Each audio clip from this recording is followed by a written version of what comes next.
Zero tolerance for crimes against women. பெண்களுக்கு எதிரான குற்றமே இல்லை என்ற நிலையை உருவாக்க வேண்டும். அதன் அடிப்படையில் தான் zero tolerance for crimes against women என்பதை உறுதிப்படுத்த வேண்டும் என்பது நம் மிகப்பெரிய கனவு, நம்மளுடைய விருப்பம்.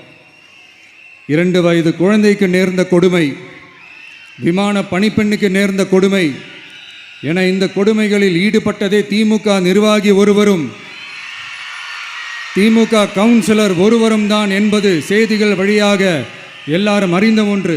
இதையெல்லாம் தடுக்க வேண்டும். பெண்கள் பாதுகாப்பை உறுதி செய்யும் வகையில் ராணி வேலு நாச்சியார் படை ஏற்படுத்தப்படும். சாதாரண உடையில் இருக்கிற இந்த படையைச் சேர்ந்த பெண்கள் பாடி கேம் உடன் ஆங்காங்கே பாதுகாப்பு பணியில் இருப்பார்கள்.